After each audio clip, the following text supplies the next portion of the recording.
Let's talk about the update. They've given us the gold pass, $5.99 US, diamond pass, $11.99. There's inflation in the world and all that stuff. Inflation where I'm from is 7% year over year. It's like all-time high. And the gold pass hasn't really gone up. It's been insane value, but it's a little sneaky because Supercell made the free tier worse because they diverted all of the gold and cards that you can get into the season shop. You can get 1,000 tokens per day. That's 30,000 tokens per season. If you play every day, you're gonna be able to buy all of these gold deals and then some wild cards or whatever cards are in the shop. If you look at the old season, you only got 60,000 gold for the free tier. And now they changed it so you actually get less gold. 10,000 less gold, but you get a lot less cards. Royale API seems to have converted the cards into a type of gold value.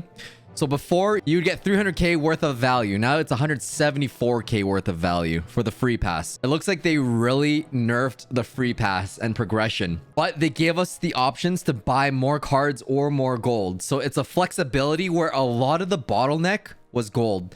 So this is technically a buff if you're stuck at level 45 and you needed gold to upgrade your cards, but it's an overall nerf to maxing out the total of your account, especially considering that level 15 is coming out. My opinion is that they should have left the free tier, the gold tier by itself, and then release a super mega diamond tier. They shouldn't have touched anything. I have a free-to-play account. I totally get it. Gold is a huge bottleneck in the game right now. Why did they have to take away from the season pass to add to the season shop? The season shop should have supplemented the season pass because level 15 is coming soon. $4.99 for the old one, $5.99 for the next one. So the first pass Royale was in July 2019. There's been a 17.7% cumulative inflation. So the same item after 4 years should be just under $6. So this is on par with inflation. My mom still complains about how eggs and milk aren't $1 anymore. And my mom's mom was probably complaining about how eggs were 2 cents back then. So I think the price for the old and the regular are justified, but look at the amount of gold. You used to get 144k gold. Now you only get 32k gold for that because they redistributed the gold into the diamond pass. If you look at the old pass and the new pass, including if you bought the diamond, you're getting less gold, 148,000 gold for 200k gold. But it makes up for it because the redistribution happens in the season shop. You get 60,000 extra gold if you buy all of these, and you are given season tokens on top of that in the pass as well. But here's the huge buff. And then if you look at the card value, buying the pass gave you a little bit more cards, and then it gives you double and then triple the amount of cards. So if you look at the total value, 340k cards in the old pass, 566k in the new pass. That's a lot more cards, which makes sense now that there's going to be level 15 and they're giving us control of gold. They're not giving us more gold, but they're giving us control of where to distribute the economy. I honestly think that the Economist was being a bit stingy. And then if you look at my Arena J account, I'm literally stuck in Royal Crypt. I can't go any further because I'm not level 36. I'm level 34 and I literally don't have enough gold to upgrade everything. And just like that, look at all the cards that I can't even afford to upgrade right now because I don't have any gold to progress any further. Gold is the literal bottleneck of Clash Royale, and it's going to cost even more to upgrade cards to level 15. They need to give us more gold. If you look at the distribution of gold according to Royale API, you can get 100,000 gold from Clan Wars 2, but not a lot of people play Clan Wars 2. 13% of your gold from global tournaments if you pay the 500 gems, which by the way is probably one of the only value ways to spend your gems in the game. And then donations, you have to be active in a clan. We're talking like not everyone's in a clan of 50 out of 50. If I recall the statistics, the average player is in a clan of like 20 people with your friends. Path of Legends gives you 75,000 gold. That's if you play Path of Legends all the time.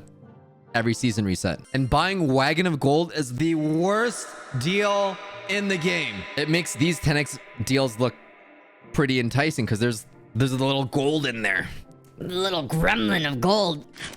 Don't get me wrong. The devs worked really hard for this, but I also understand the community. Everybody is short on gold right now and they're not giving it to us. They didn't necessarily take away gold. The long story is, if you look at the old tier, it gives you 60,000 gold, and now they reworked it to 50,000 gold for the free tier. But if you play the events tab every single day and you hit the daily cap every single you can lose 4 times and still hit the daily cap. It's super easy. And then you buy all of the gold in the shop. That amounts to 50,000 and 60,000. So 110,000 gold every month compared to 60,000. That's a buff to progression. So the bonus is that the new rework, there's new animated banners, but they're removing the book of books. We don't know how much the book of books are going to cost in the shop just because it's not in the dev build right now.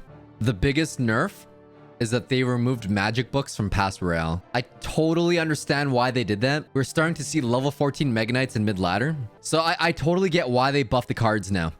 The card value is you get 100k more cards, but you can't max out Mega Knight in one season, which did feel a little weird to me. And then they're removing Book of Books for the premium one. So Book of Books won't exist anymore. I don't even know if I want to use Book of Books. I just want to hoard it. There's the animated banner at tier 49. Wow. In the old system, you required 5 to 10 crowns for a total of 35 tiers.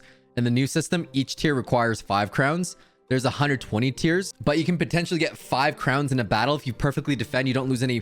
Each princess tower that stays alive is worth 1 crown, and every tower you take is worth a crown. So that could be 6 crowns. Goodbye to party mode, but party mode is now just in the events tab because you got heist, classic, draft, 2v2 classic. There's going to be seasonal events for 1v1, 2v2 for all that stuff, challenges, classic challenges, and mega draft. Mega draft? This actually looks like it's really exciting. It's going to be 100 gems, just like the grand challenge. And then they kind of nerfed the grand challenge because no one really plays it, but mega draft, that's really cool. This is a really good infographic. For the gold pass, that's $6.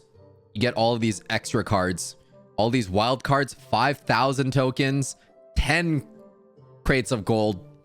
You get an emote, a tower. And then for $11.99 for $6 more, 500 gems. Wait, 500 gems? Oh, it's actually not bad. I just wish that the royal chest was part of the gold still, but they moved the good here. And I wonder, because there's an archer queen there. Does that mean my level 1 account can unlock an archer queen? What? It's weird that that's not a wild champion card. I mean, even if you're a loser, you still get points for towers defended, towers destroyed, amount of elixir spent. I think you can spend just under 200 elixir. And then if you take out 2 towers and they 3 crown you, that works. You could potentially defend and still get 300 season tokens. I think the highest I've seen for a win is 800 season tokens. It's pretty generous with a 1.5x multiplier. And then of course you can boost. There's the 2x multiplier there. It's going to be 100 gems, 150, 200, 250, 300, 350, and 400 gems for a total of 1750 gems for 8,000 season tokens for 1 day. That's a lot of gems. You're telling me you could potentially spend $12 worth of gems every day just to get 8,000 season tokens? There's only so much you can buy in the shop anyways, so you probably don't even want to unlock 8,000 season tokens unless you want that emote. And plus season tokens don't carry over to the next season, so you either spend it or you lose it by the end of the season. When the season ends, for every 10 tokens you get 1 gold. Oh, that is trash. You will not get chests or victory gold from the events tab. Kind of makes sense because the season tokens are worth a lot, but you don't get crowns. Come on, Supercell. It's 120 tiers. What we got to push now. New season starts April 3rd. Pretty much handing us Archer Queen if you buy the diamond tier. That's messed up. I think the season shop is good for free-to-play players because you're going to get 60,000 more gold to progress across all of the arenas, upgrade the cards that you want to upgrade. But for paying players, the diamond tier feels like the old gold tier. So it's the update for losers and free-to-play players. Their words, not mine. They said it's the update for losers because if you lose, you still get a ton of season tokens.